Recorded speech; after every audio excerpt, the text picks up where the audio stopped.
You're listening to podcasts from the Congressional Internet Caucus Academy. Hey guys, thank you. Welcome. Thank you for coming today to this lunch briefing. My name is Cam Madsen. I'm with Chairman Michael McCall of the Foreign Affairs Committee. He's also the chair of the Internet Caucus, along with his co-chair, Representative Anna Eshoo. Over on the Senate side, we have Senator Thune, who's the chairman over there. Internet Caucus has been holding briefings regularly since about 1996 or so, with a brief little hiccup during the COVID era, but we're back up, we're going. Today we have a very good and interesting panel. It's titled The Intellectual Property and AI, the Law and Policy of Human Content. So this caucus has been going on since 1996. The internet was a little thing back then. There were some folks who said, this is a blip, it's not gonna be that big. Really now, when we all understand this, it underpins almost everything in our economy, and the advances in artificial intelligence would not be possible without the body of data that is on the internet right now. Our moderator today is Tim Wharton, and I'm going to turn it over to him. But anyway, thank you for coming today, and I hope you take good notes. Thanks, Cam. Thank you. And thank you to Congressman McCall. Thanks to the Judiciary Committee for letting us use this room, and specifically Congressman Kevin Kiley. So we're super grateful for that. Today's panel, as Cam said, we're focusing on artificial intelligence and human-generated content, because as Cam said, that human-generated content has been building up on the internet since 1992, probably a little bit before that, and that corpus of content that humans have generated and put on the internet in a variety of different ways, whether it be Reddit posts, whether it be TikTok videos, or whether it be audio songs or whatever.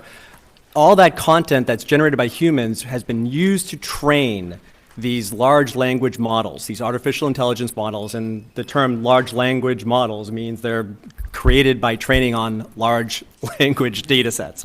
And so we wanted to do kind of a closer look, maybe a bit of an overview. We could probably go have one event on like 5 different issues that we're just going to touch on today, but we're going to try to give an overview of artificial AI and intellectual property when it comes to this space. When it comes to intellectual property, there's probably like several different types of intellectual property that is implicated by artificial intelligence. When it comes to creating these models, you first have to, the AI companies have to just collect an enormous data set of content and pull it into the model and train it. These models don't necessarily understand like what a sentence is or what a video is. It basically just predicts the next thing that's most likely to happen after another thing. Like whether it be like a sentence, the Internet Caucus, it says and it says most of the time internet comes after the when it comes to these briefings, and then caucus comes after internet. It's just a predictive assessment by the AI, but being trained on a lot of different uses of that term. So it isn't deterministic like a calculator, it's more predictive. And then when it comes to intellectual property, so you have to collect all that information, you have to train the model, as I just said, like training it against that data set. And then it's the output. The third part is the output. What does it generate? Whether it be, when you go to ChatGPT and you get an answer in text, or whether it's Stable Diffusion, you get an image, or maybe another one where you get audio that sounds like something. I think the intellectual property issue is implicated in all 3 of those stages: collection, training, and output. Range from copyright. Now, we're in the Judiciary Committee. Copyright, they've been dealing with copyright on the internet forever, right? So there's a long body of just kind of those copyright issues in the internet. There's also issues related that are relatively new to the internet, which are name, image, and likeness issues for the output. If it sounds like Scarlett Johansson, is it her name, image, and likeness, or right to publicity? There is no federal right name, image, and likeness statute, but thank goodness for the Supreme Court and the NCAA. Most people today now who watch football kind of have an idea what name, image, and likeness is. That's how Shedeur Sanders from University of Colorado football can make probably more money than he'll make when his first year in the NFL, because he can use his name, image, and likeness. So we're grateful to the NCAA for failing to do anything about name, image, and likeness, and the Supreme Court, so everybody can understand what that is. And those are kind of the issues. There's also trademark. That's come into play a little bit when it comes to artificial intelligence in these models. And we might touch on that. But those are kind of the three issues of intellectual property, kind of copyright, name, image, likeness, right to publicity, and trademark. And then the three stages of, AI is the collection, the training, and the outputs.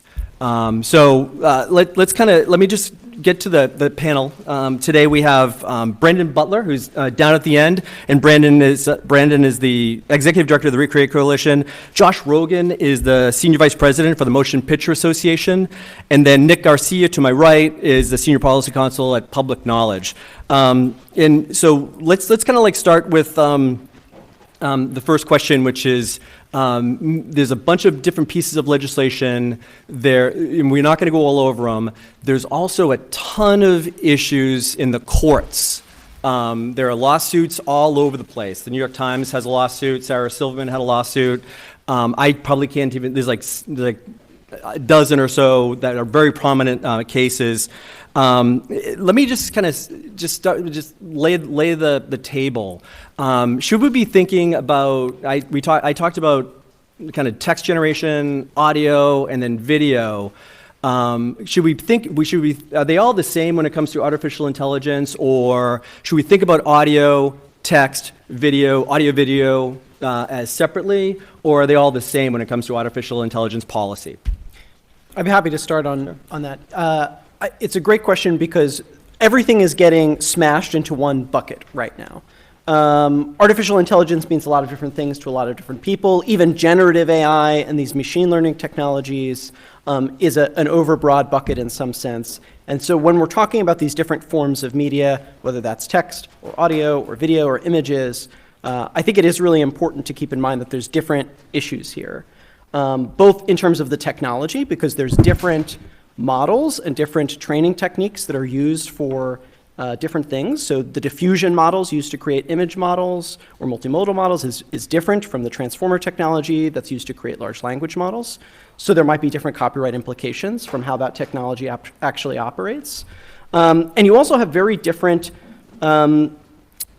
landscapes in terms of the actual content and the rules around that content. Music, for example, has a very different universe of content that exists on the internet and has very different existing licensing structures than there are for the vast amount of text that exists on the internet, for example. So all of these are going to raise different copyright issues and different technical issues as well, I think. And Josh, your member companies are in possession of a few bits of video, being the motion picture studios.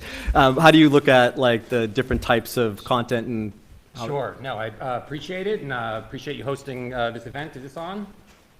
There it goes. Yep. So, I think the better way to look at it is how you started with kind of looking at the large language models and looking at what they're, the stage of scraping or inputting data, and then the outputting data. But I do think at the beginning of this event, it's important to lay the table for what's going to be happening in the next year plus, because this is going to be a long road to solving a lot of these questions. So there are a number of cases out there already by authors, by newspaper organizations, by other creators that have sued these large language models for copyright violations. And some of these cases have already been thrown out. Some of them are on their way to going to trial. And there are going to be a bunch of answers we're getting both on the input side and the output side. So those, and eventually that is going to be it's going to be decisions, you're going to have appeals, you're going to have reversals, and eventually the Supreme Court is going to rule on this. So that could take a year and a half, who knows? Congress is in the background watching that.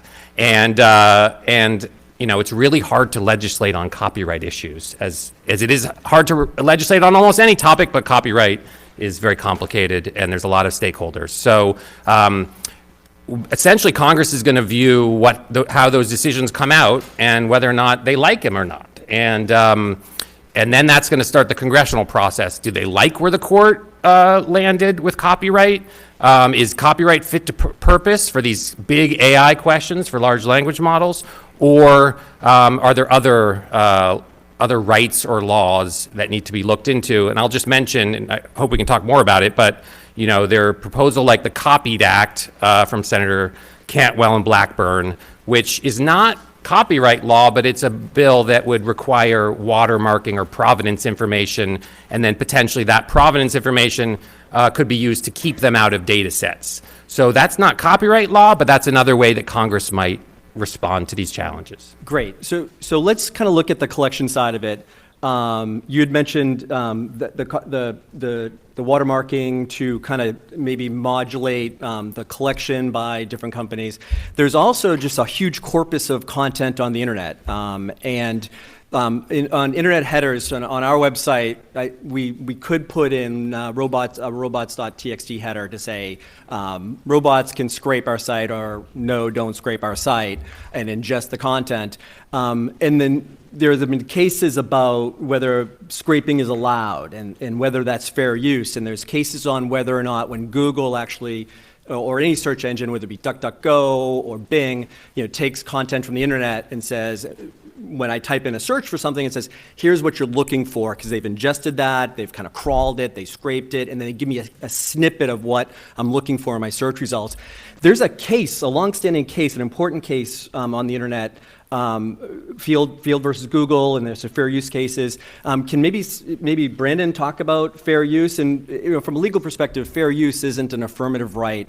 Law school students would say it's actually a defense. So it isn't like you have this right to fair use. It means that if you get sued, you can say I have a fair use defense. But that means you have to litigate. Oh, you're triggering me now. So yeah, thank you. This is a really important issue. The right of fair use, as I would call it, is an important part of copyright. When we talk about copyright, we often talk about what does copyright protect, right? And the first thing you think of when you think about what copyright protects are the creative works, right? That copyright attaches to as soon as they are created or fixed in a tangible medium. But copyright protects all kinds of things, right? Copyright also protects the public domain by ensuring that it is not encumbered by anyone's exclusive control, but it is free. And copyright also protects fair use.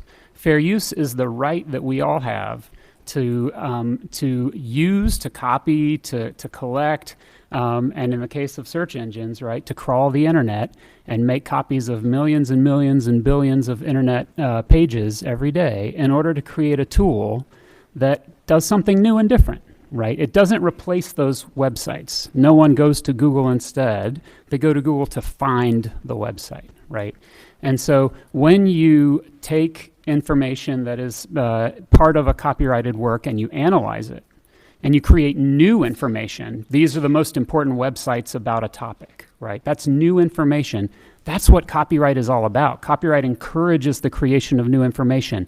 Again, one way it does that is by saying, if you create new information and you write it down in a creative way, that's a work that you get to control. But another way that it protects the creation of new information is saying, if you come along later and you discover a way to, again, collect, crawl, process a bunch of copyright protected works, granted, right? They are protected by copyright. But what you do at the end of the day is make something new and not a replacement, then that's a fair use, right?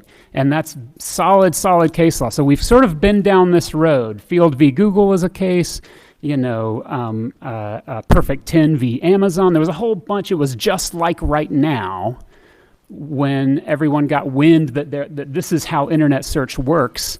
Along come the lawsuits, right? But that shook out. Multiple cases now across all, both coasts, right? The Second Circuit, the Ninth Circuit, and in between, that say this kind of massive collection and processing is a fair use when what you're doing is creating new information.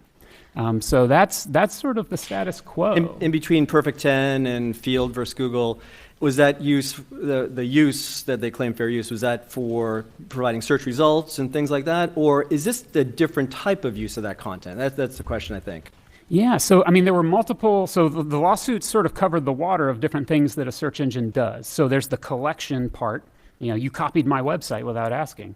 And then there's the presentation of snippets and thumbnail images, right? How do I know if this is the image I'm looking for? Well, the search result would have a little thumbnail. Perfect 10, pornography, of course. It's always about pornography. Perfect 10, a pornographer sued Google and said, no, people, the thumbnails, those belong to us.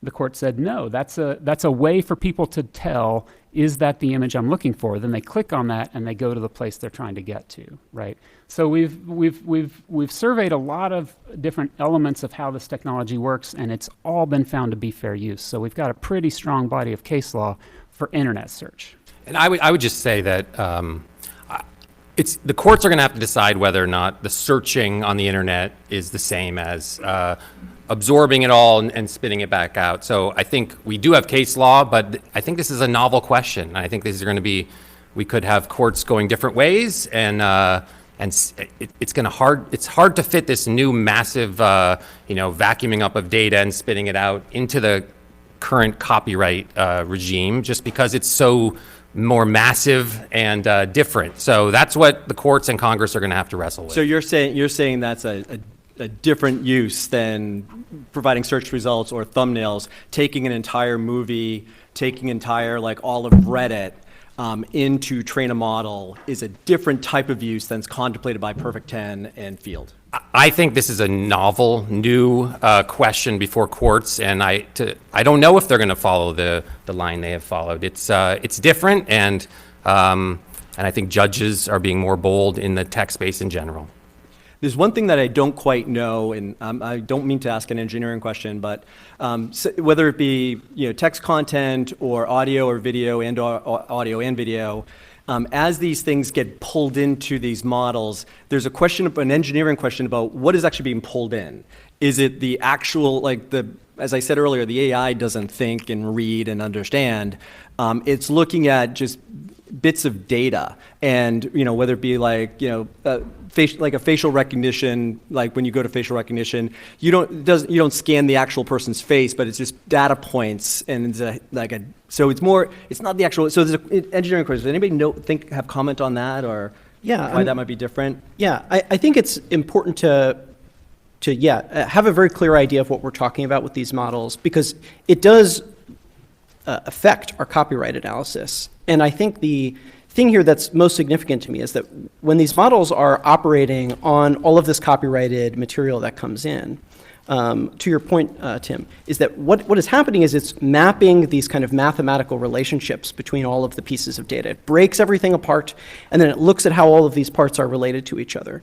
That's the learning process that it's going to, is measuring the kind of weights and connections between all of these pieces of data. So if you hear people talking about model weights, what they're talking about are those mathematical relationships that the system is learning between all of the content that it's looking at. And I think this goes to a very fundamental point about copyright, which is what copyright protects is the creative expression in a particular piece of work. But the underlying facts and data of something that is in a copyrighted work are not protected and never have been. And that's been a core part of a lot of these cases that have existed in the past, where people do things like reverse engineer source code in order to create stuff that's compatible with it. You have to copy, in some sense, in order to break something apart and understand it. And that's what these models are doing at a vast, vast scale. And so that's something different from simply making a big copy of everything, putting it in a database, and then querying back out little bits and pieces of it. What it's really doing is learning about those relationships, about how do we put together art or text or sentences or stories. And building on that, then, the relationships that Nick is describing are facts, right? When Tim was describing how AI works as a matter of probability, which word is more likely to come next, right? those are factual inferences from the data. And copyright has never protected facts. You are allowed to derive facts from data sets. And this technology could be really powerful in the research context, right? Universities have been using this kind of technology to derive insights. There was a research team in Canada that sort of saw COVID-19 coming early based on textual analysis of, Chinese newspaper headlines, right? You can derive those insights, and those insights are free, and they're extremely valuable, and they are creations of the people who used the tool and developed the tool. And so when we think about, where should the value be, who should control what, that factual information belongs to all of us, and that's an important policy consideration here. Yeah, and I just want to just respond to that briefly, which is, not everything the large language models are bringing in are facts. So, obviously, if you're bringing in a New York Times article, there are facts embedded in that, but how they present it and, the nuance they put on it isn't a fact. So we just need to be careful about what the data is. And then I just think it's interesting that OpenAI has made deals with publishing companies, Wall Street Journal, others, to allow them to get at this data. Other companies are doing it. They think they have the right under copyright law to do it. OpenAI has taken a different position. So I think there is some disagreements among the players about what's going to happen, what might be allowed under copyright law, what might not be. Let's spend a little bit of time on it. I want to go back at some point to robots.txt and what the purpose of copyright law is. But let's open up that can of worms about the licensing deals. We won't know, as everybody just said, we won't know for a couple of years where these cases are going. We could have waited like 3 years for it all to shake out and then do a briefing, but we're a little bit ahead of the game just to lay down a baseline. But what you are going to be seeing are licensing deals. You've already saw a bunch. Josh just mentioned that deal. I think there was a big deal with News Corporation and their properties, Wall Street Journal, et cetera. Now, there's a question about and then Google search is the only search engine that has a deal with Reddit. I don't know how many of you guys are Redditors or go to Reddit, but pretty much if you want to know how to do anything, you got to go to Reddit, and it's so awesome that it's pulled together for you and just served up. But if they're doing all these licensing deals, if Google's the only one that does a licensing deal with Reddit, doesn't that mean that Reddit has some kind of proprietary right in their database? Or doesn't it imply that there's a liability on behalf of the other search engines that would scrape Reddit? Database right in particular triggers a whole other set of things that we have to think about, but especially in the European context and in whether or not database rights are their own thing.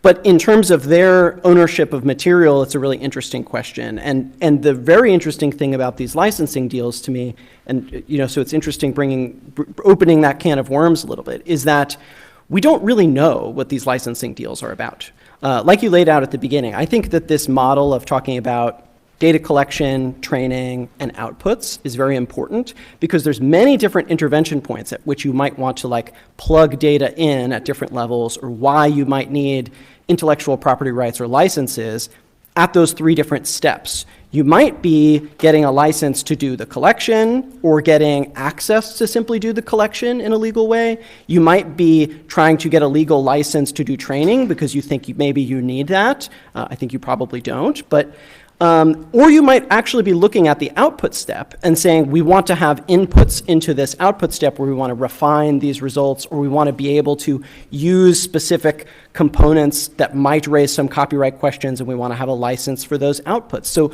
there's all different reasons why these licensing deals might exist, and they're actually very vague right now. It would be a very important thing, I think, for us to find out what is actually going into these deals and why they are happening, what they're exactly for, what these companies are thinking about as they're exchanging them, because all we know is that there is some deal going on for some amount of data changing hands. Yeah, I've tried to find the ins and outs of these licensing deals. I don't know what they mean, but it's like the Wall Street Journal News Corporation. Is it News Corporation or is it 23?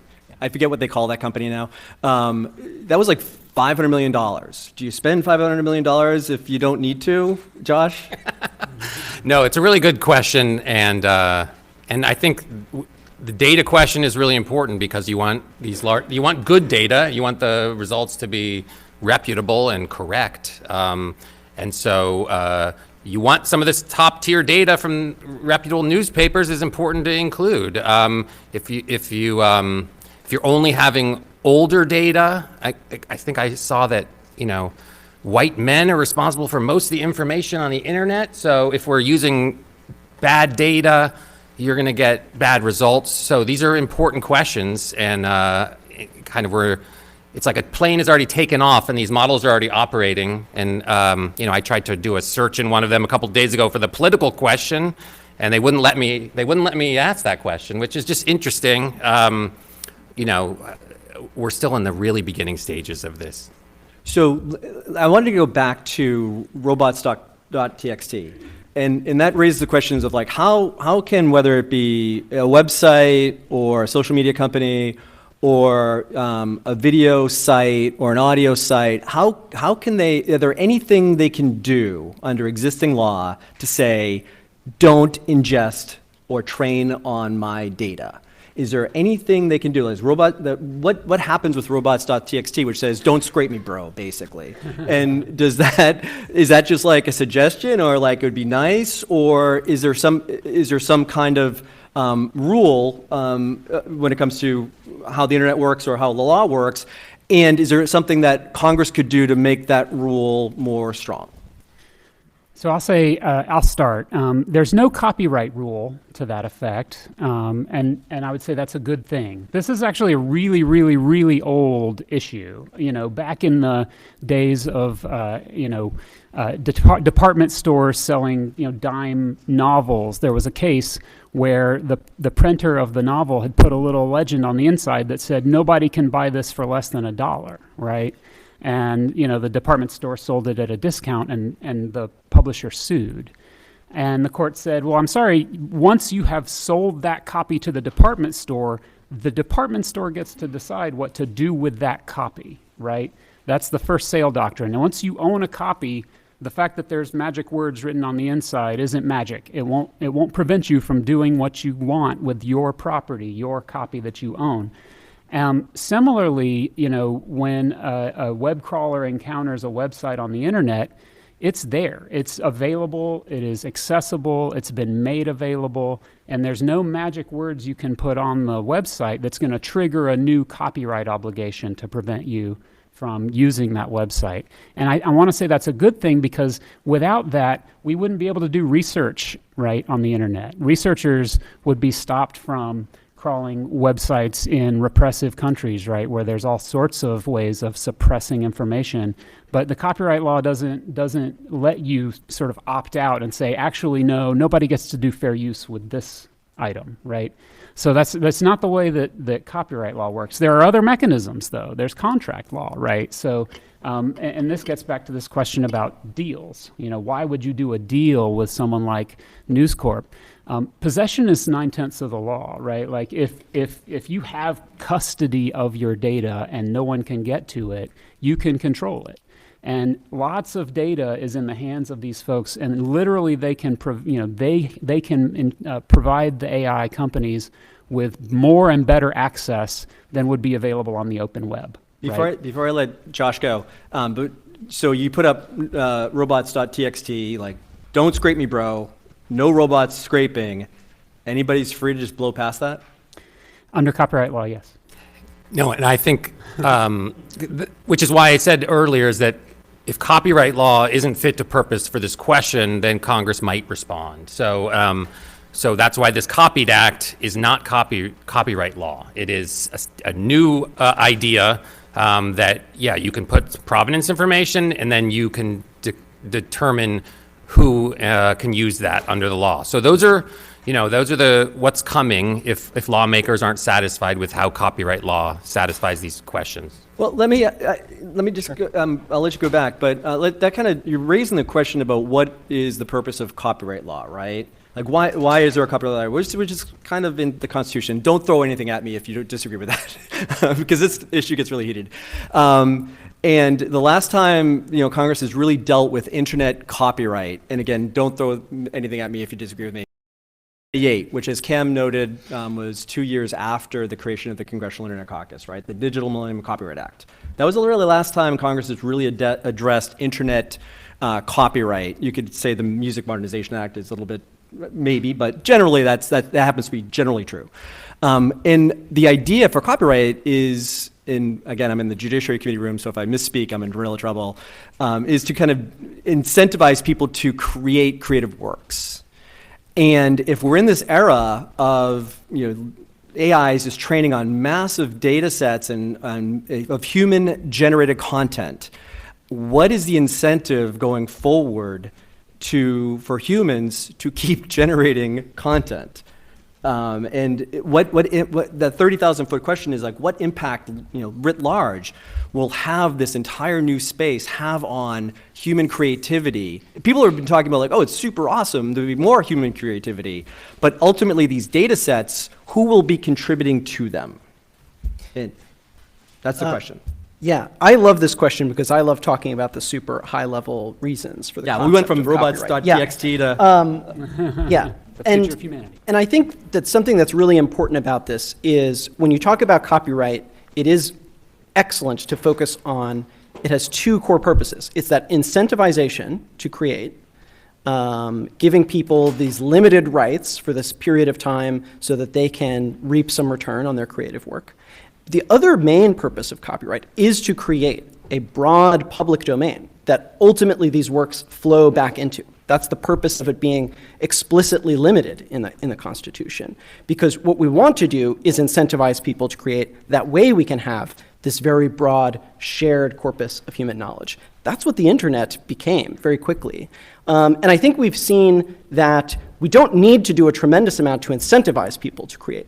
The real function that copyright has served and that a lot of our economic systems have served is we need to make sure that people have the material means to make a living so that they can create. People want to create. They want to create a tremendous amount of stuff. And a lot of the stuff that's created on the internet is created for free and is amazing.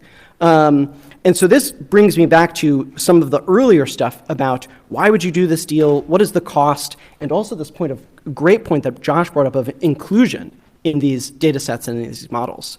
One of the big things that I'm worried about with potential copyright action here or with opt-outs, like something like a mandatory robot.txt might be, is that you could wind up in a situation where the only people who can then afford to participate in creating stuff or in contributing into these models are very, very big companies and very, very big media companies that are doing deals together to both generate content that is corporate created content that they want to make, and then sell it to AI companies to put it in their models. And then the only people that are able to make AI models and do anything like this are the people that can afford to pay the exorbitant cost back to the media companies. This would be a very bad closed loop cycle for human creativity, for artificial intelligence, for media, and it goes against the core purpose of what copyright is supposed to be about. Josh, do you have any perspectives on constitutional first principles on purpose of the copyright law? Look, as copyright has been in this country in our Constitution, it's the bargain. You create, and then others are inspired by your creation and create anew. And so the question is, will these large language models break that deal? And that's what we need to figure out. Will creativity continue?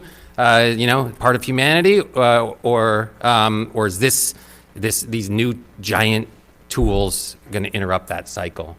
Yeah, like I put up, so I was renovating a bathroom and I learned how to do bathroom tile, not very well, but I put up a few Reddit posts about, appropriate use of bathroom tile over like a certain membrane using a certain type of thin set mortar, maybe the 3 posts, and I thought they were just absolutely worthless because they pretty much are.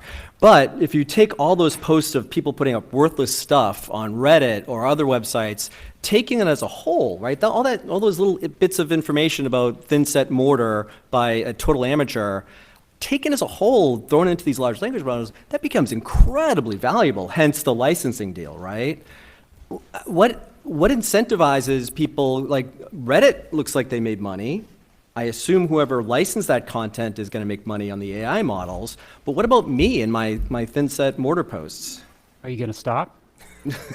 Oh, well, when the tile falls off the wall, I'm going to say, maybe I'll delete the post. But I mean, that's the idea, is like that these little bits of information that we as humans contributed to the internet over time has been become incredibly valuable in this context. Right. But there's no mechanism to compensate me for my creative work. Well, I think interestingly, then it goes back again to this question of what is copyright for, right? And copyright is for giving you a reason to do these things. And again, you didn't need, you don't need to be compensated to have this conversation, right? And the facts that would be derived from all of that raw information, what's the best thin set mortar to use on this membrane, as we discover by reading 1,000 amateur posts.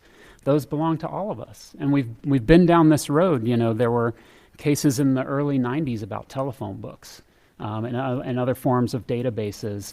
And there was a movement at that moment when databases were taking off, and Nick alluded to sort of, there was a hot second where there were database laws, sui generis, non-copyright forms of protection for databases. And part of the rationale was exactly what you're describing. It takes work to make a database. Shouldn't we protect it so people can get the value? And in the United States, we had case law that said, no, those facts are in the public domain. Now, if you can creatively select and arrange those facts, there's a layer of copyright on that, and you can sell the collection. But each individual fact is in the public domain.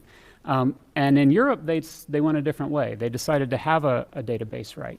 And they gave a special right to databases, and once there was a database put together, there was a way to sue people for taking the data, and it flopped. That is, there have been 2 follow-up reports. Did the database right work? Did Europe become the leading database provider in the world? No, they didn't. It had no impact whatsoever. Meanwhile, in the United States, after this decision about phone books, did the database industry collapse? No, we have a perfectly thriving database industry. So it's we should be careful in thinking about whether to add a new layer of property control on top of information that could be really useful and reused by people in ways we can't even understand or predict. Okay, so we talked about the collection phase of this AI process. We talked about the training phase of this AI process. We talked a lot about copyright as one of the 3, intellectual property rights. Let's kind of get to the output, which kind of implicates a little bit of name, image, and likeness, and trademark, and things like that. So the outputs, like what gets generated, whether it's the response that you get from ChatGPT, or the image you get from Stable Diffusion or DALL-E, or I forget what the music ones are called.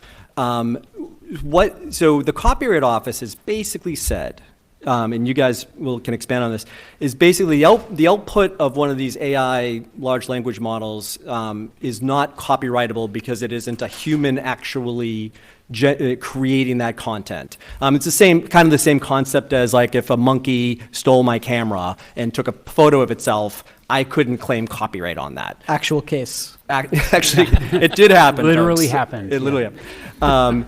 So they've kind of ruled on it. I mean, I don't want to spend too much time on it, but that's basically where it stands on outputs, right? As far as Yeah, no, I think these are going to be interesting issues as we go forward because, motion pictures, we're already using AI in our motion pictures, and sound editors are using it, special effects are using it, and we're certainly granted copyright on our material. So I think this is going to be an evolution. I think Congress has waded into this step, into this outputs issue in the NIL step.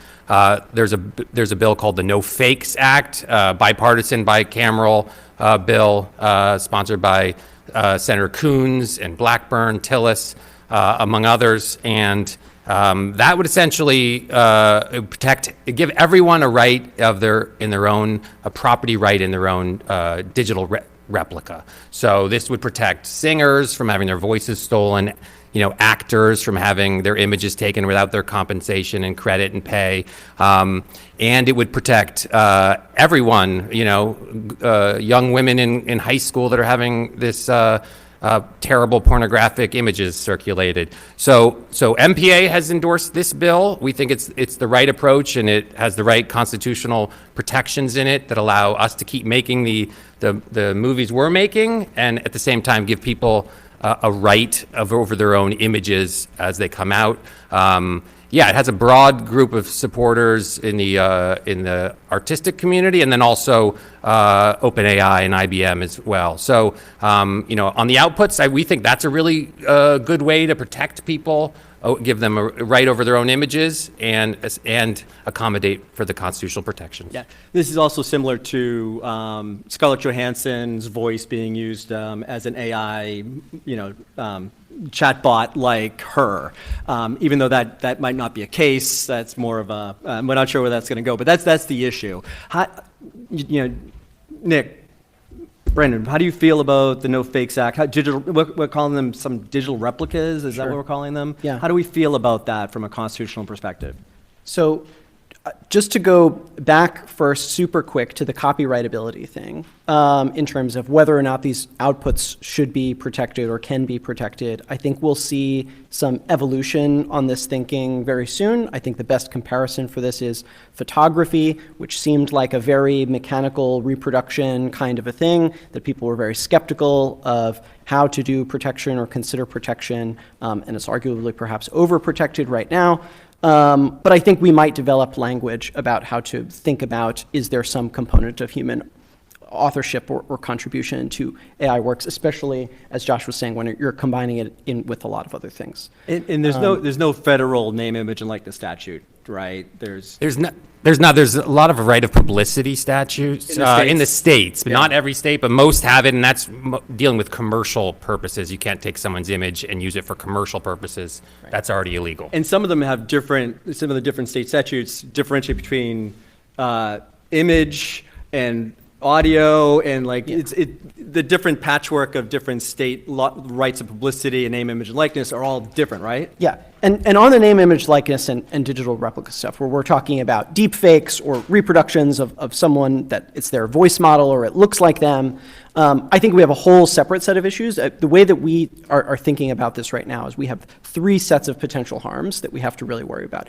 You have potential economic harms in terms of people who want to be able to make commercial use of their likeness in some way and want to protect the commercial value of that by licensing it out to appear in a commercial or something like that, or you don't want to be seen in an ad endorsing something that you don't like because you're a famous person. You have issues related to our human dignity in terms of, as Josh brought up, some of this horrible stuff in terms of non-consensual intimate imagery or ways that people use these technologies to harass or abuse people, and especially women. And then we have a third category of things, which is potential democratic harms in terms of, are these deep fakes, are these voice models being potentially used to create and disseminate disinformation, things that are going to mislead people? I think we need to think about all 3 of those buckets of harms together when we're looking at any kind of a legislative fix for it. I think the No Fakes Act is something that overreaches in some ways by creating this very new broad intellectual property right, and it doesn't really properly balance between all 3 of those things. Very briefly, I think one of the biggest issues there is that it creates a notice and takedown regime, as you said, very similar to the Digital Millennium Copyright Act, which was the last time Congress touched anything related to the internet and IP. And that takedown right is super overbroad right now, and it's very difficult to get anything put back up or to have stringent requirements about what is getting taken down. And as a result, I think it really fails in that democracy category, that this could become a massive tool for censorship, is the takedowns under something like No Fakes. So that needs work. That has to be tuned in order to make sure that we're getting this right. Brendan wants to say something. I'll go to you guys in 1 minute for questions, so get your questions ready. Brendan? Very quickly, there are at least 2 serious constitutional problems with No Fakes. The obvious one is the First Amendment. Right, there's a free speech issue. We have a free speech First Amendment right to talk about other people, to use images in a creative way. We've done that for 150 years. People have been caricaturing people, using photographs of people in new and interesting ways. So we have to think about, it's not the case that there should be no regulation of digital replicas, but we do have to think about how that regulation impacts the rights of others to use them in a creative way. So that's one constitutional question. The other is the Constitution tells us what kinds of intellectual property rights Congress can create, and it says Congress shall have the power to create exclusive rights in the writings of authors, and the court has said that means creative works, again, not factual information. So to create a property right in the fact of, how I look and how I sound is arguably constitutionally not permitted. It's not something Congress can do. So they'd have to find a different way to go about these problems. And I think those other ways would have the advantage of being more targeted in the way Nick describes. They would find the harms and focus on those rather than creating a property right. All a property right does is say you can buy and sell something. It doesn't necessarily protect anybody. And that's part of why state name, image, likeness rights are not property rights. They're usually contracts or torts related things. So, yeah. And if I could just respond quickly, I think it would be news to courts in Congress that they don't have that right. I think trademark law, trade secrets have been eminently constitutional. And I would also say that, if you want to take down right for a non-consensual deepfake, if California has a law on the books, which they do, it's not able to have it taken down from social media that's shown all over the world. This is actually an issue that you need Congress to act on, so we have uniform rights. And we at the MPA, we care deeply about the First Amendment. Our business is based on the First Amendment, so we were very careful with the constitutional protections in this bill.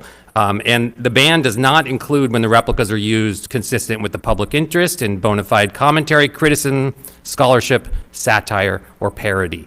So that gives you an idea of how broad those exemptions are, and they can protect the speech like satire and parody that you're mentioning. We're just touching on these issues. And Josh earlier mentioned that some huge percentage of the internet content is created by white men, which is not good. And it goes without saying that this is a panel of 4 men, and we could spend an entire time focusing on deepfakes of sexual imagery of women, and that probably will be an entirely separate panel because there are so many issues there. And I'm not trying to not do it justice, but we just don't have time. I think we're going to save it for another briefing next month or the month after. We did something very similar years ago on when it comes to non-consensual imagery when stolen, whether that's a copyright issue or whether that's a tort, et cetera. So we'll get to that. But let me go to questions. Right there. Hi, my name is Sophia Steve. I'm a law clerk at the U.S. Copyright Office right now.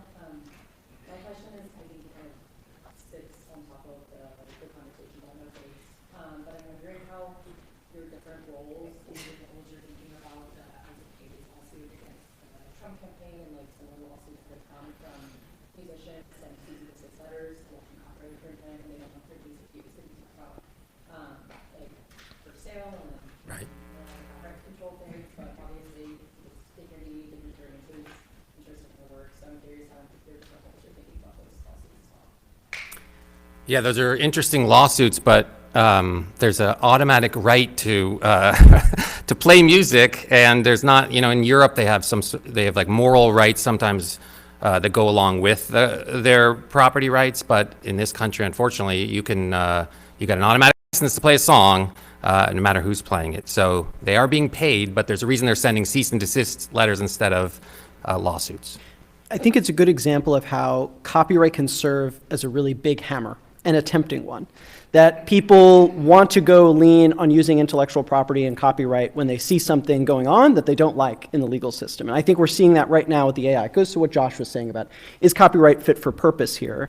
But I think that cuts both ways. I think the question is copyright the right tool for addressing some of these problems that we see with AI? I think probably not is the answer. Okay, right here. Yes, thank you. My question is about the commercial reuse of AI voices and image likeness. So what if you're born a look-alike or a sound-alike? Are you prevented from commercial sale of your name, image, likeness, voice to AI organizations that then it gets reused commercially? If someone looks exactly like, someone sounds exactly like Scarlett Johansson naturally, are they prevented from ever becoming a commercial actor or selling their likeness that then gets used commercially in any number of those organizations? What threshold are they then prevented from being because there's now a personal figure or doppelgangers going, hey, I don't want you to sell my image likeness because you look just like me, and the other one is fun. And that is similar to the Scarlett Johansson, OpenAI, her Autobot, where the voice they actually used did sound a lot like her, but maybe wasn't. Yeah, no, these are excellent questions, and yeah, the Scarlett Johansson case is interesting because they hired someone separate that had a similar sounding voice, but it was not Scarlett Johansson. And I think there's been earlier cases with Tom Waits with a sound alike also, where you can't prevent like a style of singing. But these are going to be interesting questions as we go forward, and yeah. Yeah, I think what your question points to is, again, the need to balance different interests, right? I mean, you're exactly right. There are people who want to act and participate in entertainment culture who have the voices they have, right? And we need to balance their interest in having a career with the interests of people who came before them, who in protecting their reputation, for example. And there are aspects of the way name, image, and likeness rights are enforced that help to do that. So if no one would believe that was Scarlett Johansson, for example, or, then most name, image, likeness rights regimes are not going to punish that person. So the person who did that voiceover is not in any danger. But, a new property right, the thing about property rights is they are, it doesn't matter what your state of mind is. It doesn't matter if anyone was harmed by what happened. If you violate a property right, end of story. And we don't have room to say, well, was anybody harmed? What are the other interests here? So that's one reason we're worried about a property-based approach like no fakes rather than a harm-based approach like we've seen in the past. In the second row, Adam? Yeah, I'm Adam Eisner with the Chamber of Commerce, Chamber of Progress. Big difference. We're a center-left trade organization for technology companies, big and small, including generative AI producers, big and small. I want to take issue with some of my colleagues who are actually on the same side of the fair use and generative AI issue, and get them to comment on that. Take issue briefly with Josh. The first point is that the Constitution absolutely is relevant here. That's where copyright comes from. Nick, I believe it was, said that there are two purposes of copyright: to promote progress in science and useful art, and to pay people to incentivize them. My issue is maybe a quibble, but it's important to understand. The purpose is to promote progress in science and useful arts. It's not sacrilegious as it's based out to make people money. That's the means to the end. So that's one thing I'd like to comment on. And Totally. If you could matriculate to a question. yes, the question is that right, or am I simply shilling for big numbers? Which I am. Yeah, no, that's right, and I didn't mean to imply otherwise. The purpose of copyright is to promote that progress. It's to promote, as I said, the creation of that big, broad public domain, and we do that by securing to them those limited rights for a limited period of time in order to incentivize them to create, which is the other purpose, is that incentivization. Right. And I think that goes back to some of what we were talking about earlier in terms of what's then the incentive to make the Reddit post, right? Like, what's the incentive to continue making creative work in this space? And I think, as I said at the very top, we probably want to think about different things for different kinds of works. The incentives creating a big Hollywood movie are totally different than the incentives for creating an informational Reddit post. And so I think we should disaggregate out the idea that the only way to do this is through compensation. One thing that we might want to think about are, what are the benefits of these models that are being built? And there's going to be different kinds of models doing different things. I think we want to think about what are the public benefits of AI, and is this something that is serving us as a society? There are interesting ideas that we are working on around the concept of public AI. We could think about how to implement requirements on AI companies for them to be returning public benefit in the same way that we have a long history of doing that for media companies that were required to have public interest kind of benefits that they would have to return in exchange for things like their broadcast licenses. There's many ways that we can think about, like, how do we actually continue to make sure that these things are beneficial so that people feel good about continuing to both create work and, most importantly, I think, share it on the internet for other people to use. I think a question in the front row, right here.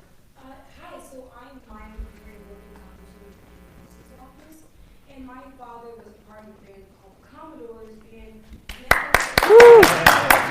But we have an IP case where we see a lot of the work that he's created now is being used in, he's not getting credit for it. So my question is for you, is how can we create policies that protect entertainers, influencers, and creators?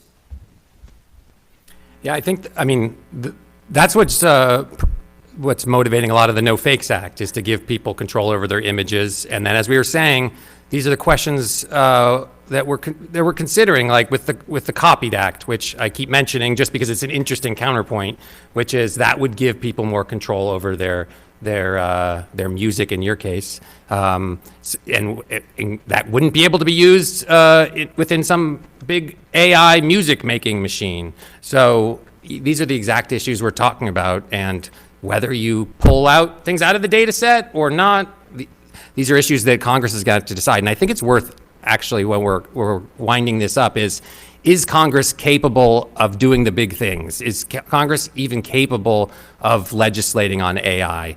And you said 1998 was the DMCA. You know, I spent 20 years up here on Congress, and try to think of the last time that both parties appointed representatives to work on an issue together. And that's actually happening. You know, in the Senate, Schumer appointed a bipartisan group of senators. In the House, that happened as well. And I don't know if I see a radioactive partisan issue at the center of all this that can spoil it all. So I think it's possible that Congress can do this, but it's going to be hard. It's hard for Congress to pay the bills. So as we're thinking about these court cases and congressional response, it's worth asking, can this body do the hard work that it needs to be done in the AI and IP space?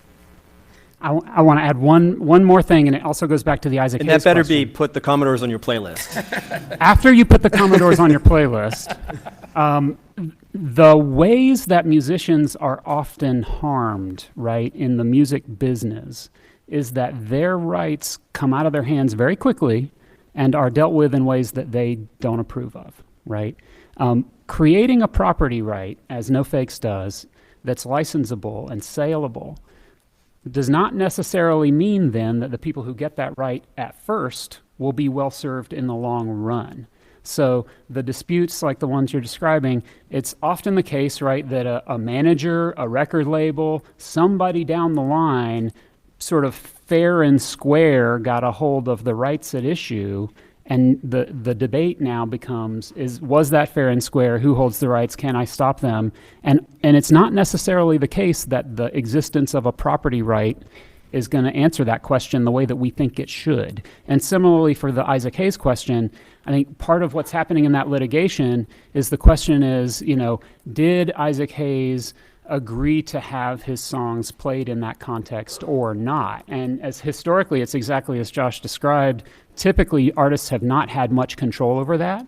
But in the last few years, because of exactly what we're seeing, what Mr. Hayes is litigating about, they've taken some of that control back, and they've put clauses in contracts that say, I want approval for political uses. But that's all about power between the artist and the other people in this ecosystem. And property doesn't necessarily create power. It just creates a thing that flows, right, in accordance with the power dynamics that already exist. And I would just say, in the No Fakes Act, we were very careful about, the Coons office was very careful about the licensing provisions, and I think gives right and power to the licensees. So they, you know, you cannot sell your digital replica for 50 years when you're a teenager. So I just want to make that point. Yeah, I think the Recording Industry Association of America has brought a lawsuit against 2 audio AI companies, and they've actually gone through the first part of like discovery and presentation of facts. There are a lot of facts that'll be really interesting as that case plays out, but it's just started. But that goes directly to the audio component of. That's only one part of your question, but that'll play out for the next year and a half or so. There's so much I didn't get to in this panel. I am so sorry, but I did promise we would only be here for an hour. I want to thank the panel. I want to thank you for coming. I want to thank the Congressional Internet Caucus for hosting. And thanks so much. Thank you so much. Appreciate it.